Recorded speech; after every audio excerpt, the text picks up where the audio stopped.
Week 3 is over. The data reveals things, and I had a breakthrough. With week 1 and the withdrawal symptoms gone, week 2, that was all about recalibrating. I think week 3 is finally what I look like without any sort of caffeine. Let's look at the data together. I'll start with the cognitive performance because this is not going in the direction I was expecting at all. Let me see the numbers. My reaction time this week was 211 milliseconds, which is just a little over my caffeinated baseline. That was 217 milliseconds. That would indicate that my cognitive performance is greater without coffee. That'd be cool. We'll see what week 4 says. I think it's just a natural variation where some days I was more focused than others. Of course, week 1, the results were worse, withdrawal stress. I think I'm pretty much back to baseline. We'll see what week 4 says. But I'd love to say, hey, not having coffee made me smarter, but I don't think that's what's happening. The second metric that was interesting and a little worrisome is blood pressure. My blood pressure has been going up week 1, week 2, week 3. The numbers are I had for week 2 98 and 70, and week 3 98 and 73, where the diastolic number 73 went up a little bit. As I'm recording this, I am halfway through week 4. I don't want to give you extra suspense or anything. My blood pressure is going down. What did I have today? You will know everything. Today 89, 65, the day before 90, 66, the day before 96, 65. So it's going down again. It's still a little bit higher than my caffeinated baseline. We'll see. I'll tell you all about it next week when I have a full set of data for week 4. All I can say is that coffee and caffeine in general apparently did not increase my blood pressure, because without it, it goes up. Looking at the heart rate is mostly stabilized as well. This week, the average was 70.3 beat per minute, which is essentially back to my baseline. So again, that would indicate that caffeine did not really have an impact on my heart rate. Sleep is the big non-finding. Now, starting the experiment, I didn't think sleep would change really because of caffeine or no caffeine. Week 1 gave me hope that maybe I was wrong, but then week 2 sleep was way worse. Now it's getting better again, closer to baseline. Let me find the numbers. Sleep quality this week was 76.6%. My baseline was 75.4. So apparently caffeine was not really affecting my sleep in any measurable way. So all my results so far are kind of non-results. We will see what happens. The thing that is real is the big afternoon dip that has been very consistent. Without caffeine, I had to use other methods to not fall asleep in the afternoon, try to have lighter lunches, and for me is get up after lunch. Stay up for a bit. Do not stay seated, staring at one thing. Makes me think that it might be a good idea when I reintroduce coffee, to have a nice cup of coffee after lunch to sort of fight the afternoon energy dip. Maybe I'll have to figure that out. Now, the big breakthrough. For years, I have been sitting at my desk, sipping a cup of coffee, still tea, a cup of coffee.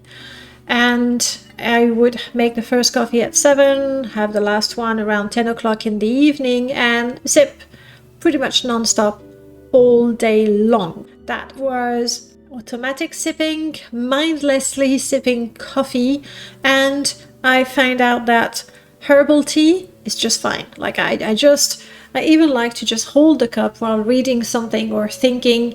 So it doesn't have to be coffee, right? The numbers indicate that caffeine didn't seem to do much, whether positive or negative. It's not like I need the caffeine, I need the cup with a hot beverage in it. Now, this week I did something that I needed, really. On Monday, I could tell that everything was a lot harder. Like, I had to self-motivate more and more to get anything done. And I needed a break, like a real break. I needed to give myself permission to just stop and do something for myself. And that took the form of going to my local bakery / coffee shop, order a nice piece of cake and a lovely decaf latte. I sat there for about an hour reading a book, and it was lovely. I didn't crave the caffeine. I'm sure that for my body, any other drink would have worked. It was nice to allow myself to have that decaf latte. I think I just needed a moment to myself. It was not craving caffeine. That is so, 2 weeks ago. So week 1 of this experiment. It was just a moment. And that's when I got thinking why that felt so good. When, sure, there is caffeine in a decaf, of course. I sipped it very slowly. It took me maybe 35 minutes to finish my cup. It's not like I had that good shot of caffeine that made me feel energized and amazing immediately. That's not why it felt good. And I realized with my habit of drinking coffee mindlessly, I kept the caffeine part of it, but I completely lost the coffee break. Post-cafe, or the Finnish concept. It's not, we don't pronounce it fika. I don't remember the pronunciation, but if you know what I mean, it's the moment. It's everything you do before, during, and after you're having that coffee. And it cannot be read a document, correct students' work, anything. It cannot be anything like that. The coffee has to be at the center of it, at the center of that wholesome, feel-good moment. And I lost that. Not completely. I do like to go out for a coffee and a piece of cake. It goes together. It's nice.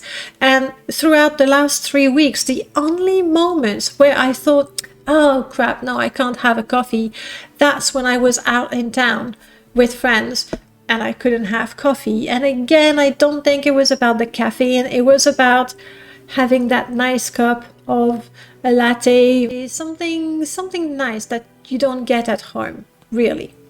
So here's what I'm thinking now. I don't need to mindlessly sip coffee all day long. Herbal teas are just fine. I enjoy them.